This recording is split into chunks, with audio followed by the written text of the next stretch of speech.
শুনাচোন, মোৰ আজি প্ৰাপ্তিৰ কথা কম। সিদিনা যে তুমি মূৰ হৈ পৰিছিলা, মোৰ হিয়াত যেন লুইতৰ ঢৌ হৈ বলিছিল তোমাৰ মৰমবোৰ। যিদিনা মোৰ উকা কপালত তোমাৰ নামৰ ৰিক্ত আবিৰে ঠাই লৈছিলহি ন, সেইদিনা যেন আমাৰ মৰমবোৰে তোলা দি নাচিছিল আৰু আমাৰ ফালে চাই কৈছিল, উফ, প্ৰাপ্তিৰ চেকি অনাবিল সুখ।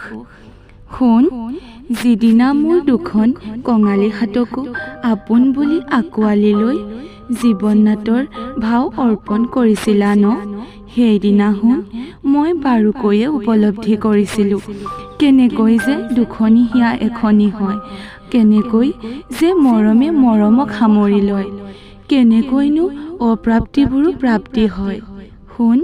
তোমাৰ অকৃত্ৰিম আকাশলংঘী মৰমবোৰৰ বিনিময়ত মই বৰ বিশেষ দিব নোৱাৰিলেও তোমাৰ মৰমবোৰৰ বিশ্বাস শিকলিৰে মেৰিয়াই তোমাৰ ধুনু মানুহজনী আজীৱন যে তোমাৰ হৈ থাকিব তাৰ প্ৰতিশ্ৰুতি কিন্তু মই বাৰুকৈয়ে দিব পাৰিম। শুনাচোন, মোৰ আজি প্ৰাপ্তিৰ কথা কম। সিদিনা যে তুমি মূৰ হৈ পৰিছিলা, মোৰ হিয়াত যেন লুইতৰ ঢৌ হৈ বলিছিল তোমাৰ মৰমবোৰ।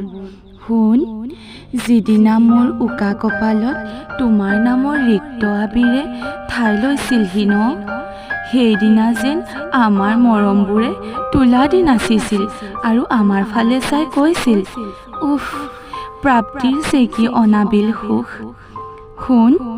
যিদিনা মোৰ দুখন কঙালী হাতকো আপোন বুলি আঁকোৱালি লৈ জীৱন নাটৰ ভাও অৰ্পণ কৰিছিলা ন, সেইদিনা মই বাৰুকৈয়ে উপলব্ধি কৰিছিলোঁ কেনেকৈ যে দুখনি হিয়া এখনি হয়, কেনেকৈ যে মৰমে মৰমক সামৰি লয়, কেনেকৈনো অপ্ৰাপ্তিবোৰো প্ৰাপ্তি হয়।